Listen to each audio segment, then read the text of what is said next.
Hello and welcome back to my channel, or welcome to my channel if you're new.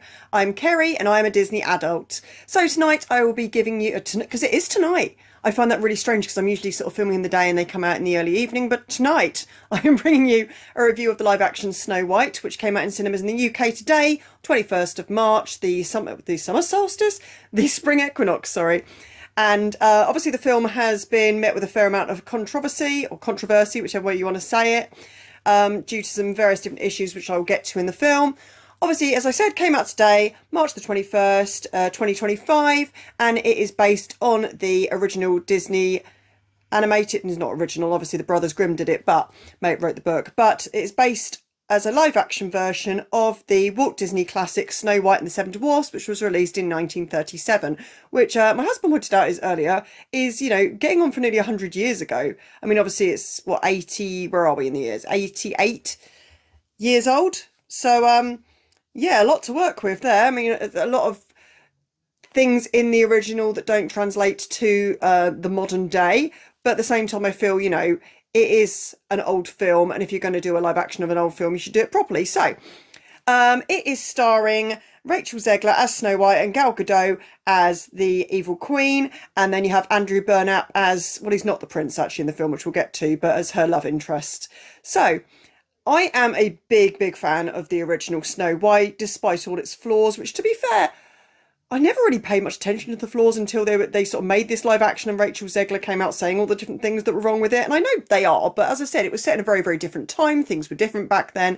And I've addressed this in quite a few of my videos where Snow White's been mentioned. So, what did I think of it? Well, before I get to what I actually thought of it, to be fair, I won't be able to hold back and not say what I thought about it. So I will say from the start, as a standalone film, so I got hair on my lip and it's really bugging me. As a standalone film, I found it was really good, really enjoyable. I would probably give it a 7 out of 10. As a live action remake of the Walt Disney version of Snow White, it was not good. And I didn't go into, I know I've said in previous videos that I don't like Rachel Zegler. I don't like the different things she said as a diehard Disney fan. And if you're not a diehard Disney fan, then you know, possibly won't understand how her basically dissing the original kind of hit us big Disney fans in the heart because we love the original so much.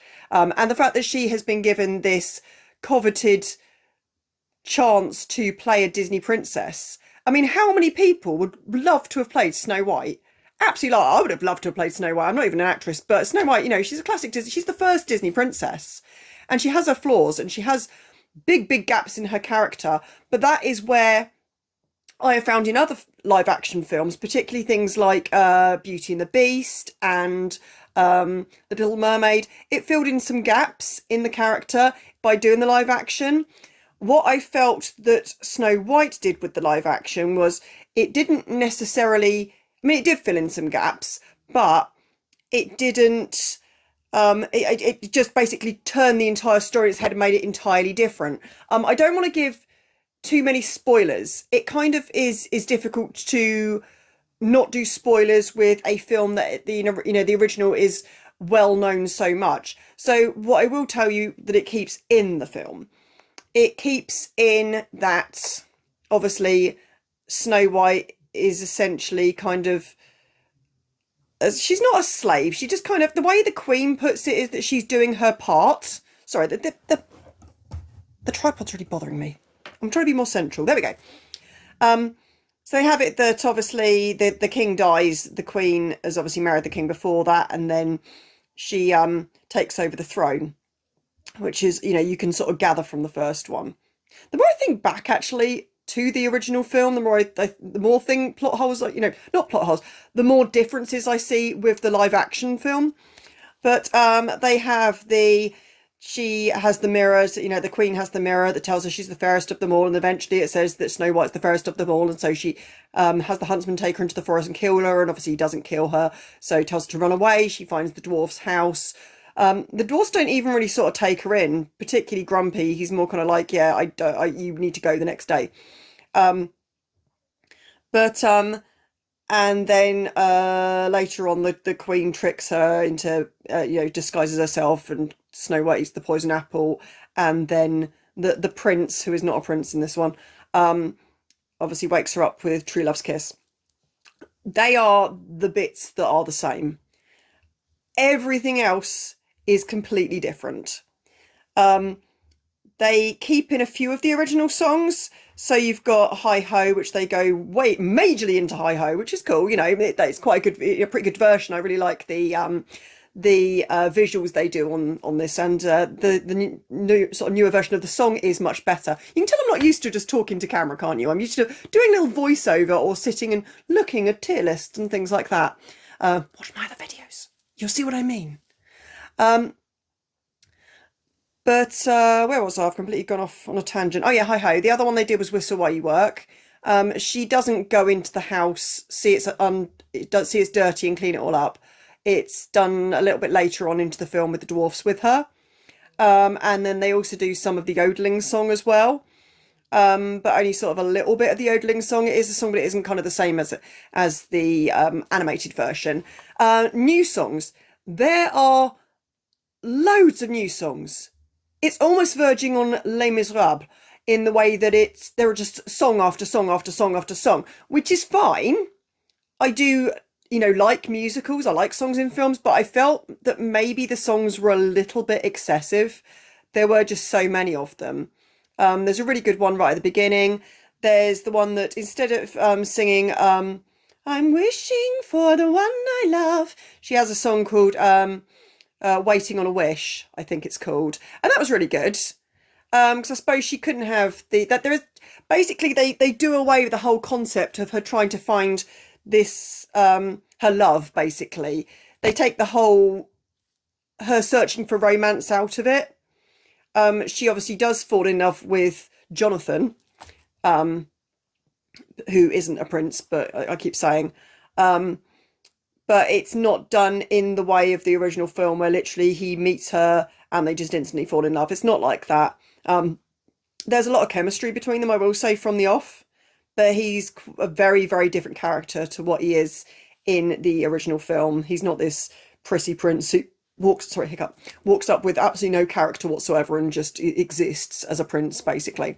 There's a lot more to him as a character, which was really, really necessary, and I'm really glad they did that. It was the same as in the live action of The Little Mermaid, how they gave so much more to Eric as a character, and I think that's so important because people point out the disservice to the princesses, the fact that Sleeping Beauty has so few lines in her film, but I think there's a real disservice to the princes as well, because the princes are just so flat, have no character whatsoever. The first prince that actually has character is the Beast, and he has to turn into a beast, essentially, to have some character. If you look at Prince Florian from the original Snow White, Prince Charming from Cinderella, and Prince Philip from Sleeping Beauty, they are flat. There is nothing to their personalities whatsoever. They merely exist. And that's quite a disservice to the men in the film as characters, really. Generally, particularly I would say Cinderella has a lot of personality to her. No, actually, I'm taking it back. Snow White has more personality. And I think they do keep that with Snow White in the live action, that she is still this very sweet, very loving, sees the best in every situation, has a lot of hope for her future. And I think that's really important that they did portray the character like that still. So the positives that I would say for the film, the positives are, again, they kept Snow White like that they improved on the prince's character. I like the fact that at the beginning of the film we did get a backstory on what happened to the Queen and what happened to the King, because we obviously don't in the original. Obviously, I think in the Brothers Grimm version, she's called Snow White because of how fair her skin is. So her skin is white as snow. In this live action, obviously, because she is portrayed by a half Latina actress, Rachel Zegler, they had to obviously explain the fact of why she's not white to be called Snow White, basically. And they cover that right at the beginning of the film, so I'm not really giving too many spoilers away here. By the fact that the king and queen are this lovely, loving king and queen that take some time to conceive a child. The queen is quite Hispanic looking herself, whereas the king is Caucasian. I'm hoping I'm using all the right terminology of that nowadays. I don't nowadays. I was kind of going on a little tangent there on my thought process. Using the right terminology for those things. I thought Latina and Caucasian were kind of the right words there. They may not be. Um, and then she is born during a massive snowstorm, which is why they name her Snow White, because basically she survived this snowstorm with her birth. So that's why she's called Snow White, after the snowstorm. A little tenuous, but at least it, covered that. And then her mum dies, and then her dad pretty much gets entranced by this beautiful woman. And to be fair, it's Gal Gadot. She is absolutely gorgeous. And then shortly after, she sort of sends him off, saying that there's the Southern Kingdom or something is going to invade, so he needs to go off, and he never comes back. And so she takes on the role of queen, and she's obviously evil, and she basically pretty much destroys the whole kingdom, leaves them into poverty, makes Snow White essentially kind of a servant in her own home. She's not exactly a servant in the way of, like a regular servant would be. She still sort of can go and speak to the queen and things like that. So yeah, I liked the backstory. Let's get to the dwarfs. And I was going to go through the pluses and the minuses, but I think I kind of have to go to the dwarfs. They were weird to look at. Very strange, which I think I already knew they were going to be like that. Because obviously the dwarfs in the original film are supposed to be dwarfs. They're supposed to be humans with dwarfism. And in this one, they aren't. They're like these magical creatures, essentially. And they're not humans. They're these entirely separate creatures, as I said. What I will say is Dopey is adorable. He has the just happiest, brightest little face. And I know like he's a big favourite for people in the original film. And I never quite saw the cuteness in Dopey, but he was really cute in this one. I really like Dopey. Some people may see it the different way. They may think he looked really weird, but I thought he just had the sweetest, bright blue eyes and happy smile. There is something to do with Dopey, the character, that is going to really bother people. And I'm not going to spoil it, but there's a particular trait of Dopey in the original film that certainly at the end of the film doesn't occur anymore. So it's a character thing of him that they take away, or give to him, I should say. But I wasn't happy with that. I'm not like a diehard Dopey fan, but I like his whole adorable, quirky, dopey, doesn't say anything, that sort of thing. And they change him, and I didn't like the change. So you can probably guess. But yeah, if you want to know, watch it. I'm sure other reviews would have probably said about it. I found it difficult to kind of differentiate between some of the dwarfs. I know that's strange to say, because obviously in the original, all except for Dopey, they're all got the white hair, but there are different things like beard lengths and things like that that make them, it's very obvious to know which one Doc is, because he's the one with the glasses, but the rest of them I found it difficult to sort of differentiate them.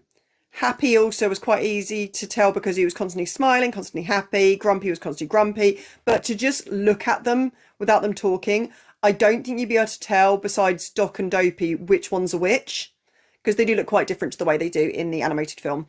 The forest animals are absolutely adorable, because of course they are. They're adorable in the original. I love animals, you know that about me. And they're really, really cute. So I really loved the animals. What I will say about the prince, so I know I'm sort of chopping and changing and go all over the place here.